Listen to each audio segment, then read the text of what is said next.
Graça e paz, queridos. É sempre bom estar aqui. Já tem um tempinho que a gente não vem a Presidente Dutra. Em particular, temos uma dívida de gratidão por essa igreja. Talvez você não saiba, mas algo muito precioso de Deus foi derramado através dessa igreja, na igreja que eu sou pastor. E depois que isso aconteceu, Deus tem mudado a história e mudado o coração de muita gente, e a igreja tem avançado. E para a glória de Deus, o Senhor tem derramado muito sobre este lugar, e através desse lugar tem transbordado em muitas vidas. Eu conheci a Aliança, o primeiro contato que eu tive com a Aliança foi aqui em Presidente Dutra, há 6 anos atrás, um retiro regional. Fui a um lugar aqui um pouco distante daqui, onde eu fui apresentado à Aliança. E, querido, como é bom estar entre irmãos, como é precioso não andar sozinho, amém?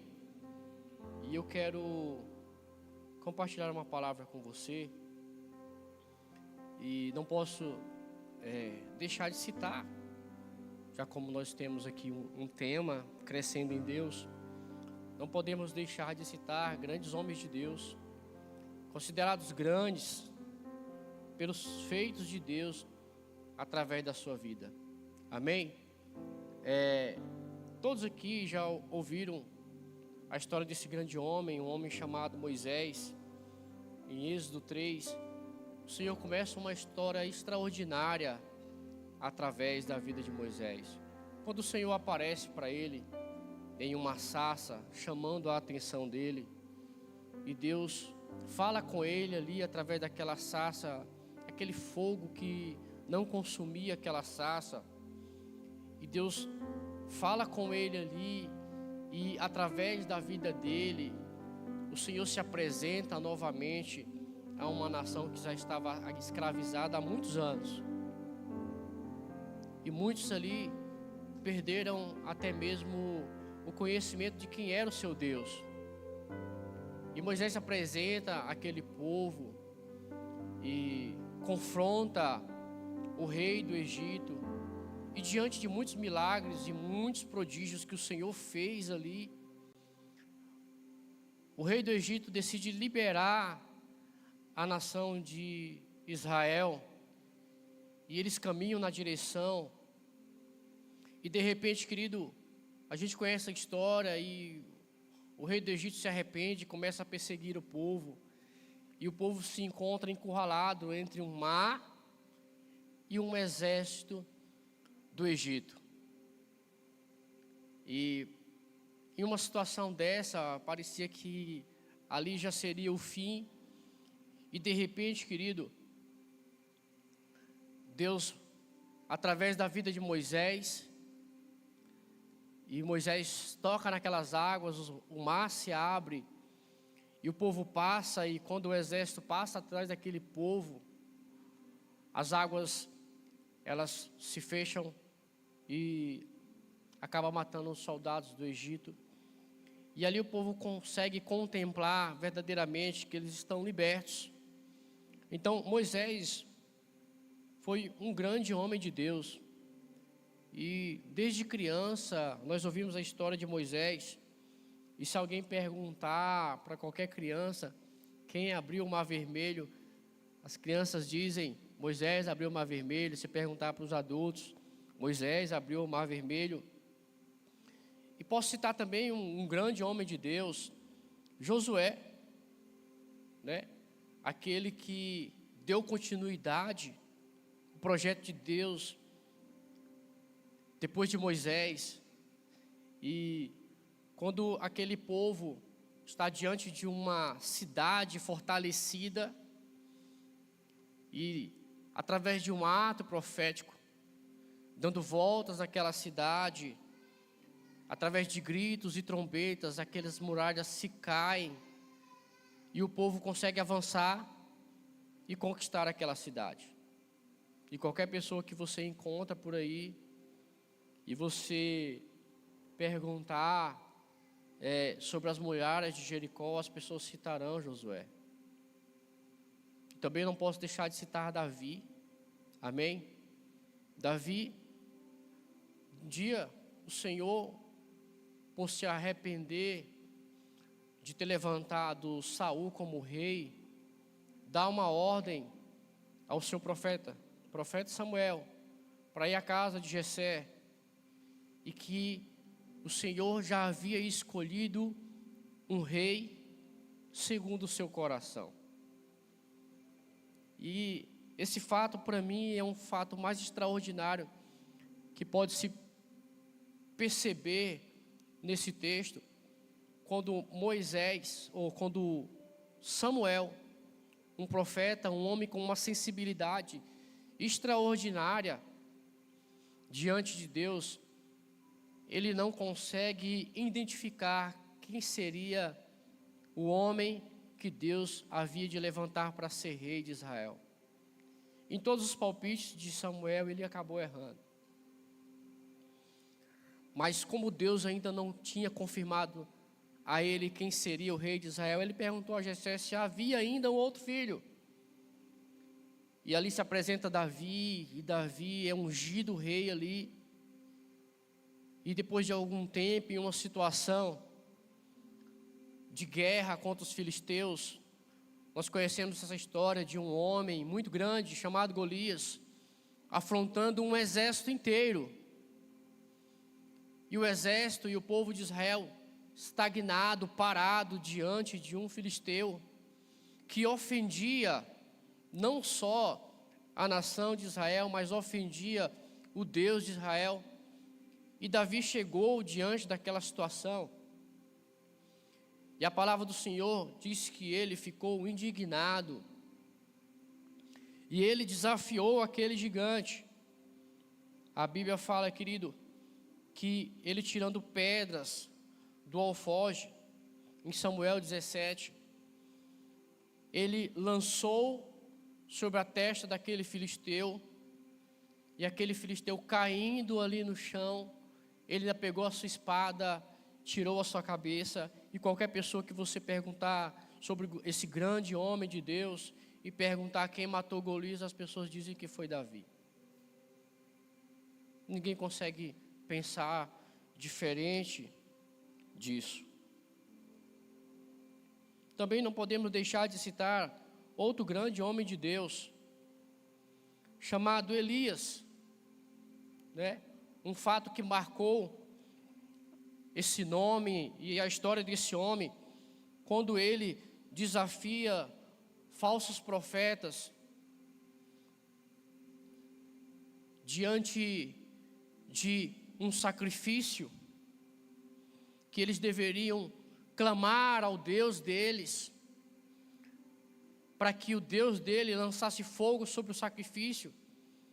E eles clamaram, se sacrificaram, gritaram o dia inteiro e nada aconteceu.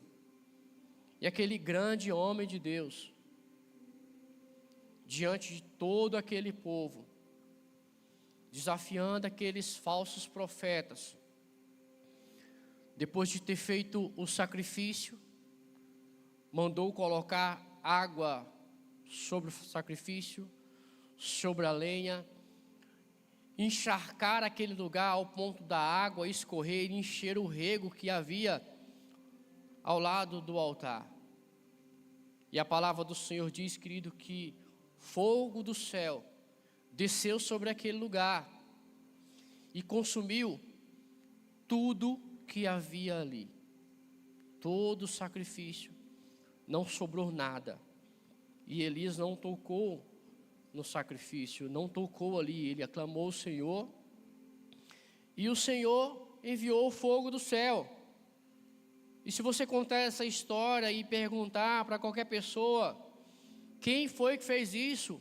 As pessoas dirão, Elias, um grande homem de Deus, clamou e o Senhor mandou fogo do céu.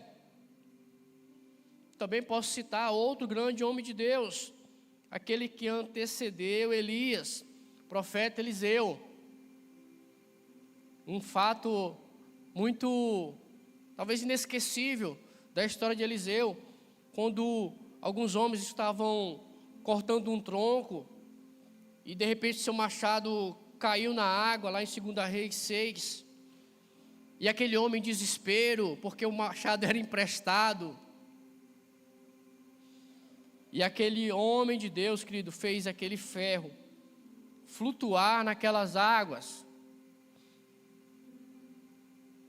e ele devolveu o machado àquele homem. E se você perguntar a qualquer pessoa, quem fez um machado flutuar, as pessoas dirão, Eliseu fez o machado flutuar.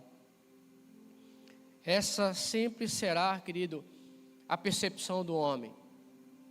Nós lemos a história e procuramos alguém para honrar diante dessa história. E eu contando essa história para vocês aqui, e talvez eu mesmo, quando eu ouvi essa história pela primeira vez, eu fiquei, meu Deus, maravilhado pela vida desses homens, grandes homens de Deus. Como pode um homem ser tão poderoso em Deus para abrir o mar? Como um homem tão poderoso em Deus pode desafiar uma cidade?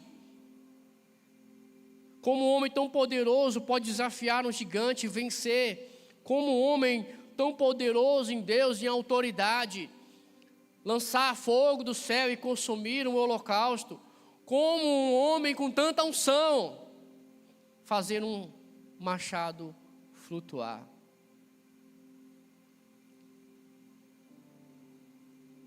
Essa é a nossa percepção. Nós vemos os homens grandes pelos seus feitos. Imagine o próprio Deus olhando lá do céu. E ele, quando parou Moisés, ele diz: eu tenho ouvido a aflição do meu povo e eu vou libertar o povo de Israel. E ele, o próprio Deus, enviou pragas sobre aquele lugar. E ele queria provar tanto o seu povo como o Egito, que ele era Deus sobre toda a terra, endurecendo o coração de Faraó. E vindo praga atrás de outra. E quando o povo foi liberado, parecia que estava tudo certo. E Deus dizia: eu ainda preciso provar mais para esse povo. E Deus direcionou o povo na direção do mar. E o coração ainda endurecido, porque Deus, querido, Ele sempre tem domínio sobre o homem. E Deus olha a cena. Eu vou abrir o mar. E o povo vai passar. E o meu nome será exaltado. Não tem como as pessoas disserem que Moisés abriu o mar vermelho. Não tem como as pessoas disserem que um homem foi capaz de abrir o mar. E mesmo assim, muitos de nós vemos esse fato como Moisés abrindo o mar vermelho.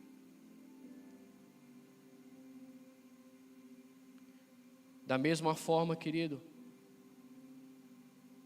quando Deus vê toda aquela situação de Josué obedecendo a voz do Senhor e dizendo: não tem como as pessoas atribuírem essas muralhas caindo somente aos gritos desse povo. Não tem como. E mesmo assim, muitos homens atribuem a conquista de Jericó a um homem chamado Josué. Quando o texto fala em 1 Samuel 17 sobre o momento em que Davi está de frente a Golias, e a palavra do Senhor fala que ele lança uma pedra sobre aquele homem e ele cai de rosto no chão. Querido, não sei se você já pegou um soco ou um empurrão.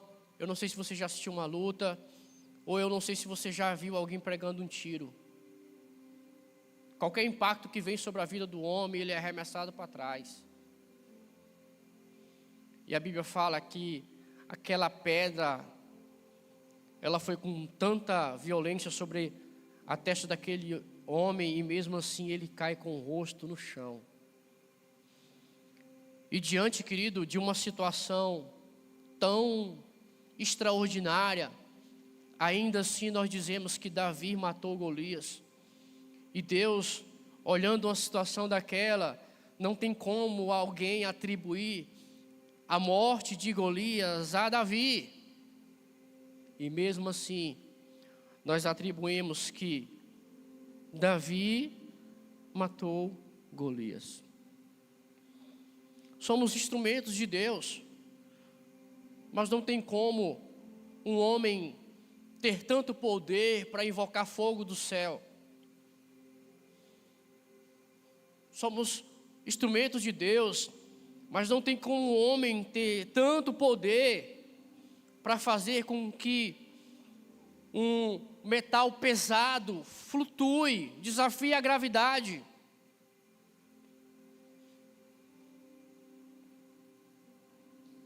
Quando o Senhor diz, querido, que todos os sinais seguirão aos que creem, todos esses homens que foram citados foram homens que creram em Deus, mas os sinais, eles os seguiram para que o Senhor fosse revelado aos homens.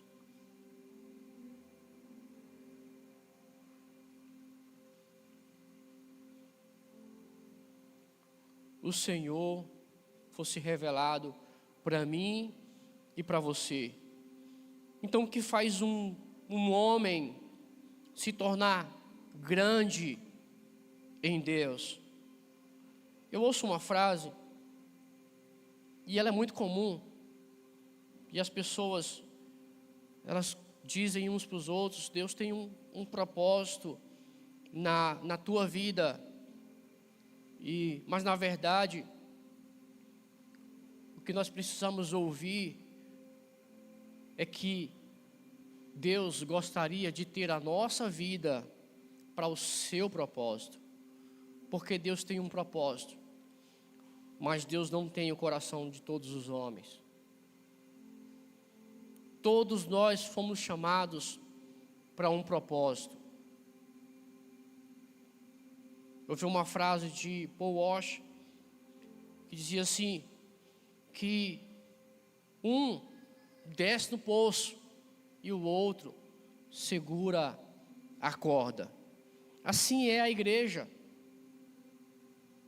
Talvez você não é aquele que vai, que desce fundo, mas você é aquele que auxilia, aquele que financia, que nos faz ser grandes em Deus,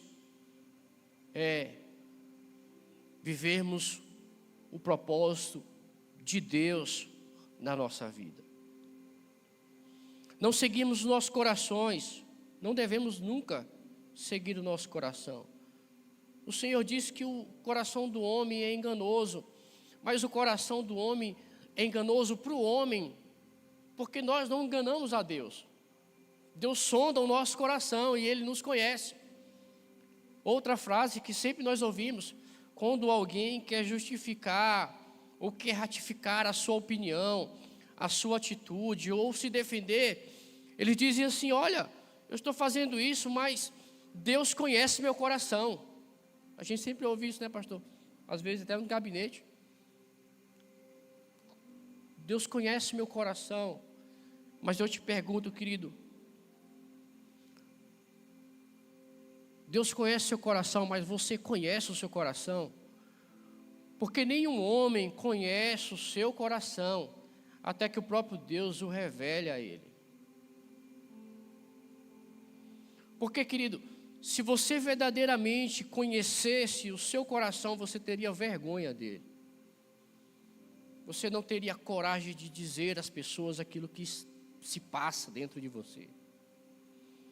Mas Deus, Ele nos sonda, sabe? Às vezes nós gritamos tanto e pedimos tanto, e são coisas que são só da boca para fora. O Senhor diz, quando Ele exorta o povo, Ele diz: ó, esse povo me honra com os lábios, mas o seu coração está longe de mim.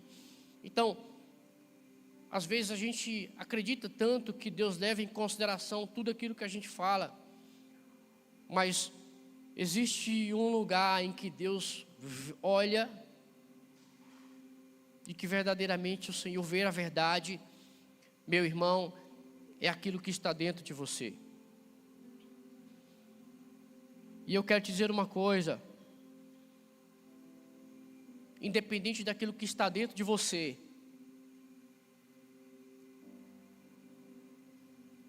Deus, Ele quer muito a tua vida para o propósito dEle. Ser um grande homem de Deus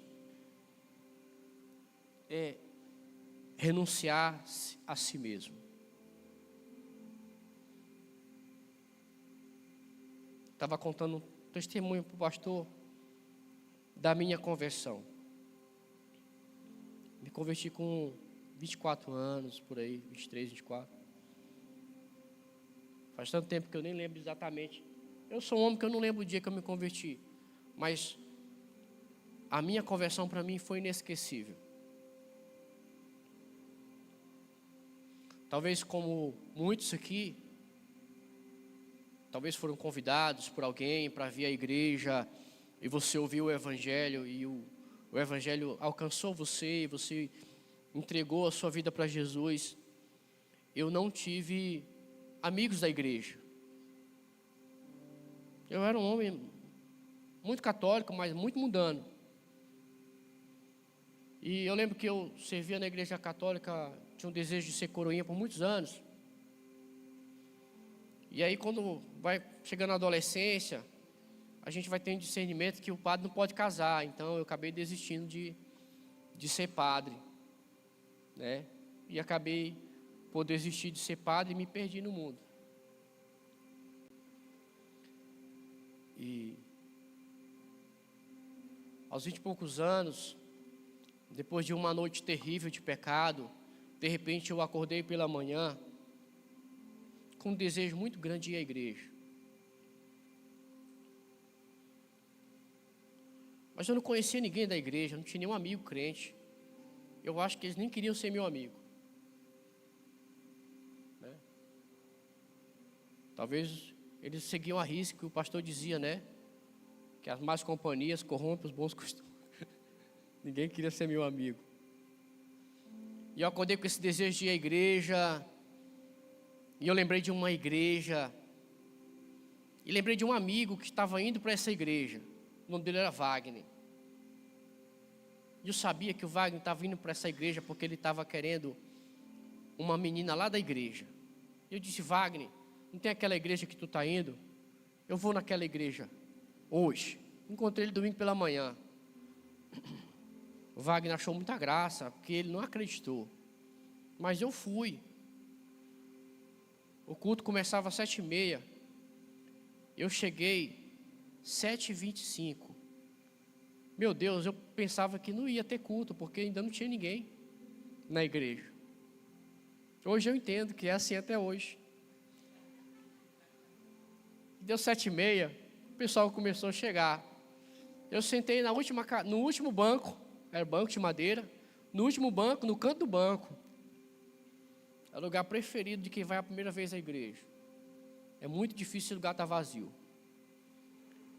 E começaram os louvores. Eu nunca tinha entrado numa igreja evangélica, e eu achei aquilo muito lindo, muito extraordinário. E o pastor pregou, e fui muito confrontado diante dos meus questionamentos sobre receber Cristo na minha vida. E todos os questionamentos que eu fazia a respeito de como é que eu vou ser feliz em uma igreja, o pastor respondia lá. E os meus amigos, não tenho ninguém aqui E o pastor respondia lá, e aquilo me deixou escandalizado, porque o evangelho escandaliza o homem. A gente fica perplexo diante de tantas verdades jogadas na nossa cara ali. E de repente eu fechei o meu olho e eu nem lembro mais o que aconteceu. E só me lembro que eu estava de joelho depois. E parecia que Cristo estava diante de mim. E eu não ousava olhar para Ele, porque eu senti tanta vergonha da minha vida. E quando acabou o culto, saí de lá, meu Deus, eu não senti vergonha de ter ido lá na frente. E os meus olhos eram diferentes. Algumas pessoas olhavam assim para mim, cara, você está aqui. Eu não acreditei quando eu te vi ali na frente, e eu nem sabia quem era. E estava dizendo, pastor, foi no domingo. Na segunda-feira eu fui trabalhar. Na sexta-feira era a minha folga. Fui para o mundo. Era a minha vida. Porque eu achei que eu tinha mudado só de religião. E fui para o mundo e fui pecar. Estava tudo bem. Não sentia nada. E aí, como um bom religioso, domingo, vou para a igreja, né? E aí eu fui domingo para a igreja. Só que foi diferente da igreja que eu ia antes. Porque eu pecava, ia para a igreja que eu ia antes, e terminava ali, eu ia para casa. E estava renovado. Já estava renovado, já tinha feito as minhas rezas.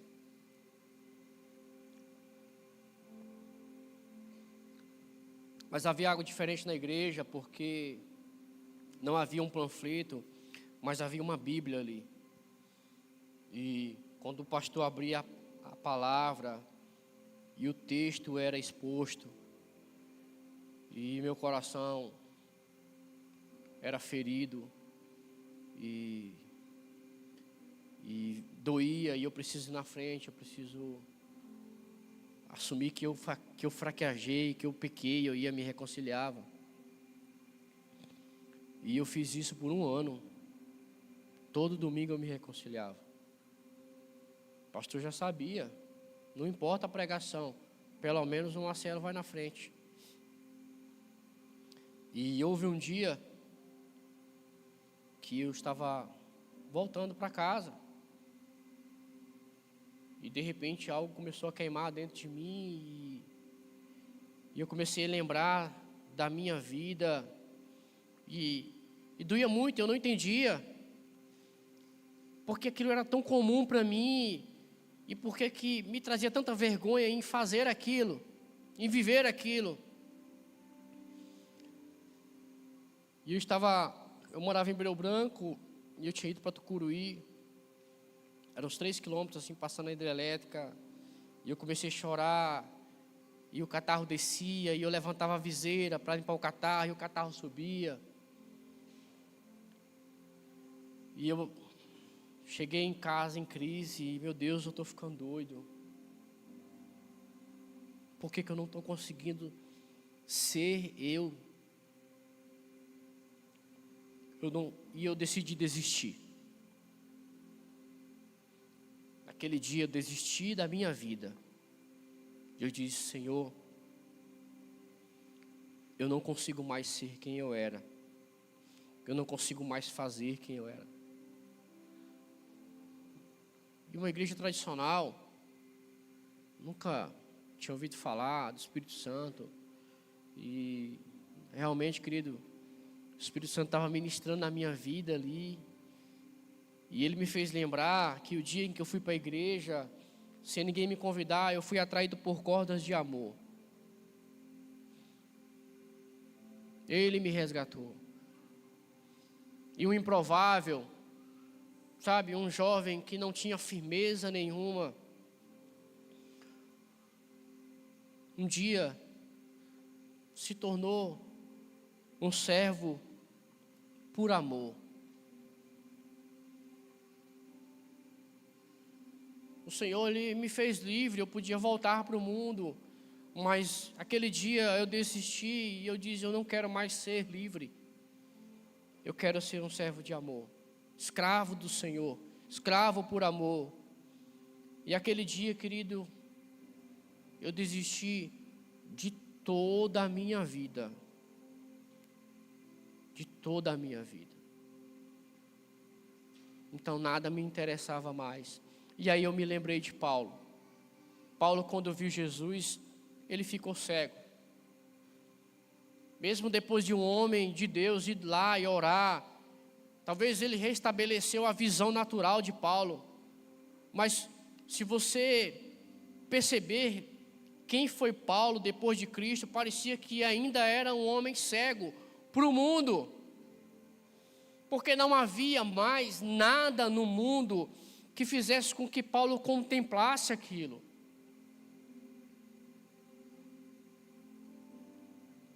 E como nós precisamos, querido, contemplar o Senhor de uma forma que nós venhamos ser cegos para tudo aquilo que nos rodeia e assumir diante de Deus o propósito que Ele tem com a nossa vida, um propósito dEle. Porque os pensamentos que o Senhor tem ao teu respeito, talvez você veio aqui, talvez você está vivendo um tempo bom com Deus, talvez você está vivendo um pior momento da sua vida, um momento de frieza, talvez você está uma guerra na sua casa, talvez você está com dívidas financeiras, você está com problemas de saúde.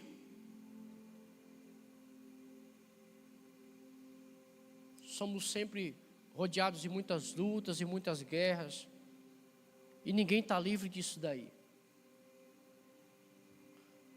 Mas, e eu te pergunto, diante de tudo isso que você está vivendo, seja de coisas boas ou de coisas ruins, Deus tem o teu coração, Deus tem a tua vida. Porque, querido,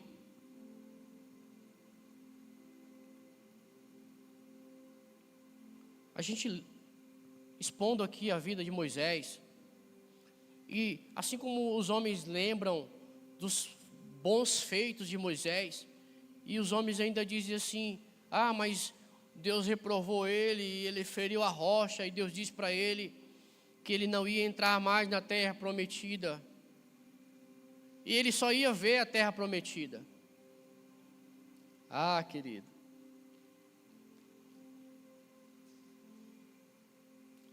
antes de Moisés ver a terra prometida, Moisés viu Deus na fenda da rocha. E Deus prova para ele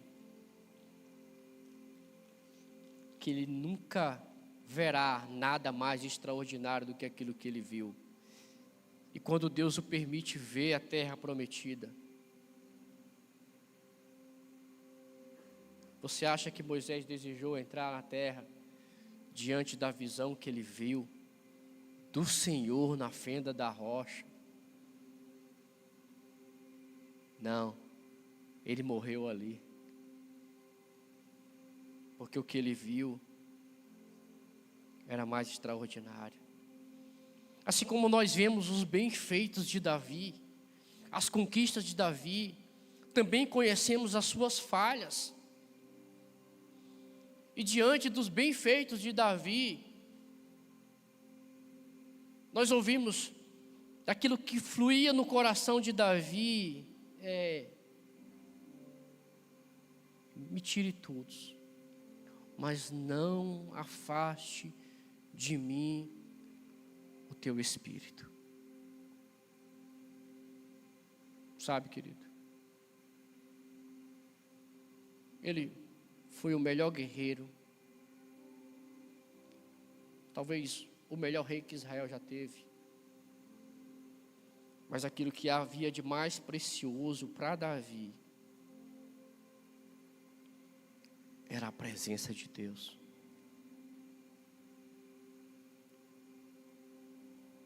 Um dia você pode se encontrar na situação em que você olha para você e acha que você não tem nada, mas diante de você está disponível a presença do Senhor. E talvez você olhe para você hoje e você diz assim, como que eu posso ser usado por Deus? Entrega a tua vida para Ele de fato. Diga, Senhor, mesmo que eu ande na tua direção, e mesmo que eu faça coisas boas para a tua obra, mas se isso não for o que o Senhor quer de mim, o Senhor pode me virar para a direção que o Senhor quiser. Querido, pensa num jovem apaixonado e eu disse, Senhor, eu quero ir para as nações. E eu cheguei para o meu pastor lá em Belém e disse, pastor, eu quero pregar a palavra, eu quero ser missionário. E eu comecei a orar por missões. Pastor, quanto tempo eu tenho aqui? 10 minutos. Só fez assim. 10 minutos. E eu comecei a orar por missões e eu achei a Missão Horizonte. E eu entrei em contato com eles, me mandaram os livros. E eu comecei a estudar a missão transcultural. E meu coração queimava pela Indonésia. Um dia eu liguei para minha mãe e disse, minha mãe, eu quero me despedir da senhora. Eu vou ser missionário. Eu vou para a Indonésia, eu vou morrer lá. Minha mãe, tu tá doido, não sei o que e tal. E eu chorava e disse, Senhor, usa a minha vida. E um jovem lá em Belém, querido, a minha vida, o meu dia, tudo era para o Senhor. Era saindo do trabalho e ir atrás das vidas. E aí estudando missões e, meu Deus, o missionário precisa ter mantenedor e eu não conheço ninguém nessa cidade. Os meus parentes não vão manter um missionário porque eles não são crentes, eles nem sabem o que é isso. Eu tinha uma moto, eu disse, meu Deus, olha essa moto aqui, ela vai ser a minha mantenedora.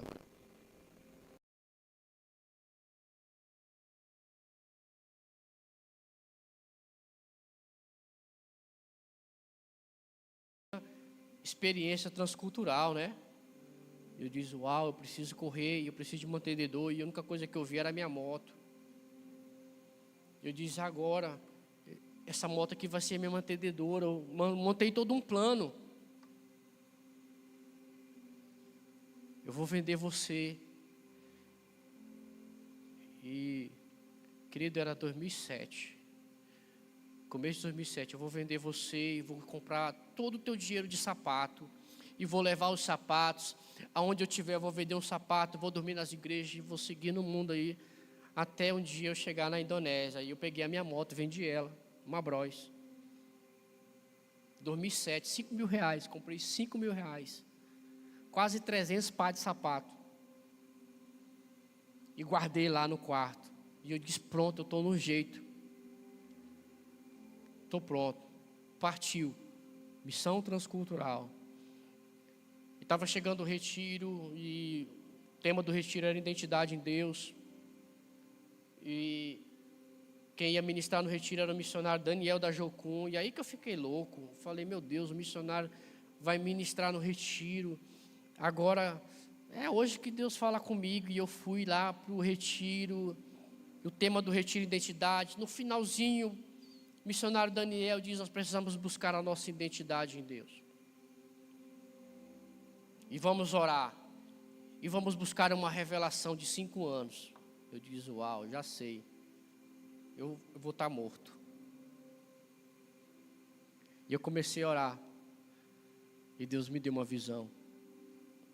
Que eu ia estar casado. Cuidando de pessoas numa igreja. Eu disse, meu Deus.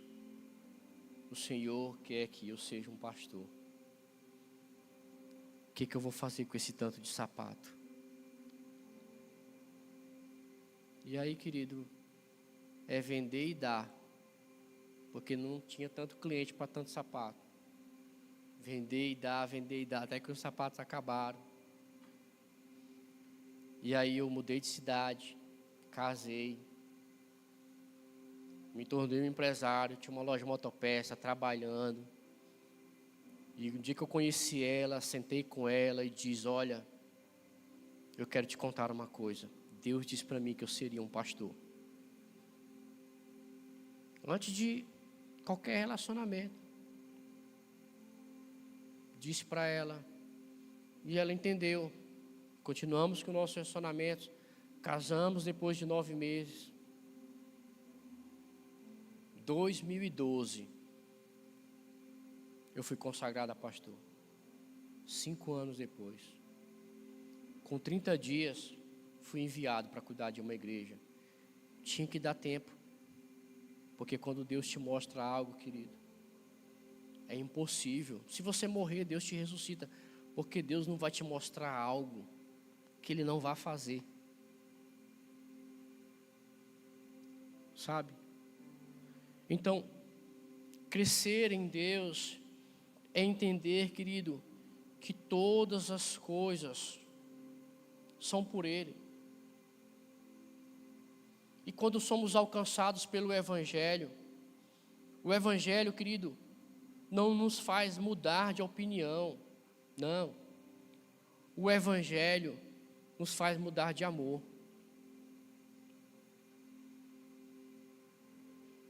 Mudar de amor. E você resiste os outros amores, e você considera os outros amores falsos, porque você encontrou o grande amor da sua vida, Cristo Jesus. O Evangelho não é apenas uma verdade nova, ele nos revela uma beleza maior. Não é uma religião nova, não é um Deus novo, é uma beleza maior. Existe algo escrito a respeito de Agostinho, que no seu batismo, ali em lágrimas, ele declara assim: ó beleza tão antiga e ao mesmo tempo tão nova. Tarde te amei, tu que habitas dentro de mim e eu lá fora te procurava. Alguém se percebe nessa situação? Cristo, querido, Ele nos ama, Deus nos ama. Não somos só criação dEle, mas Ele nos fez conforme a sua imagem, conforme a sua semelhança. Ontem à noite eu fui tão confrontado quando Deus me esclareceu sobre o seu amor. E eu me lembrei de uma situação muito difícil que eu passei uma vez. Eu achei que eu ia perder a minha filha. E quem tem filho e sabe o quanto eles são preciosos. E no fundo do meu coração eu desejei nunca ter tido filhos, pelo medo de perder e de sofrer aquela dor tão terrível. E aí Deus me trouxe no coração um texto, quando Ele diz que se arrepende de ter criado o homem. Não se arrepende pelo fato da rebeldia do homem, mas de tanto amor envolvido que Deus tem a respeito do homem.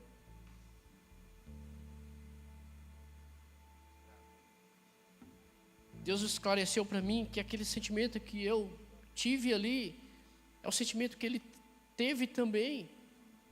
Somos tão amados por Deus, que tudo que você imaginar, querido,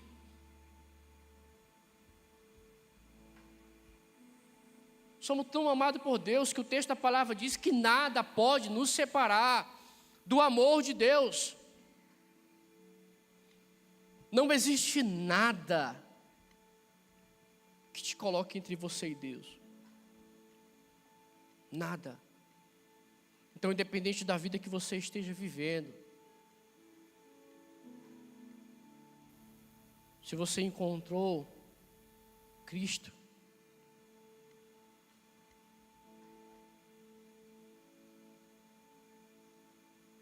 você não conseguirá deixá-lo, querido. Se você ainda não teve uma experiência com Jesus, se Cristo ainda não foi revelado para você, eu quero te dizer, que você vai se esforçar muito para ficar na igreja e você não vai conseguir. Mas se você teve uma experiência da revelação de Cristo para você, se você verdadeiramente um dia se encontrou com Jesus, você vai se esforçar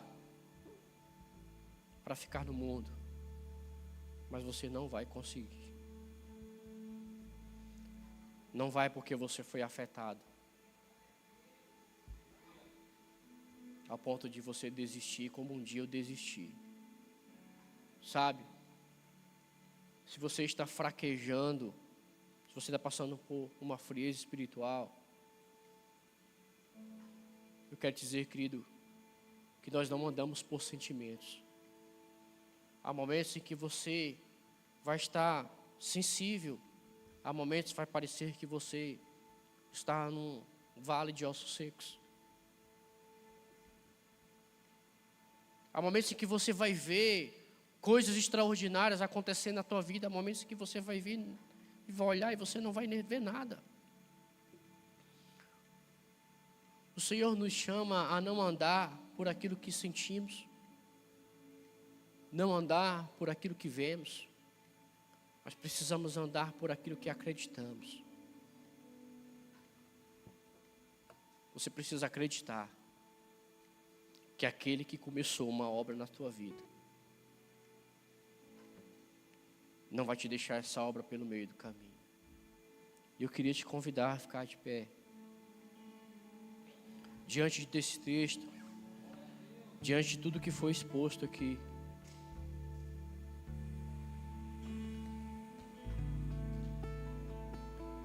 E eu te pergunto, o que tem encantado o teu coração?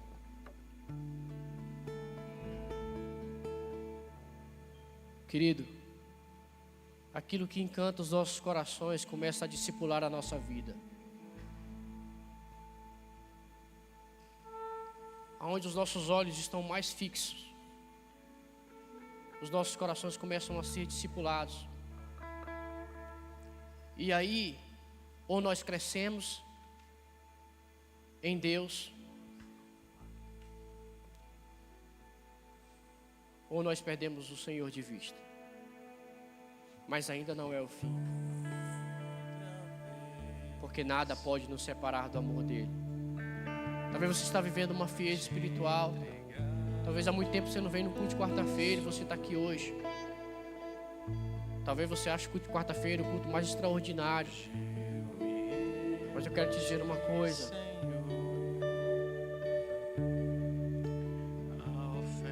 Deus, Ele é a maior beleza que você possa contemplar. Você pode fechar os seus olhos, querido. A chama que arde hoje em mim, estou tão preso a ti, Senhor, em suas cordas de amor.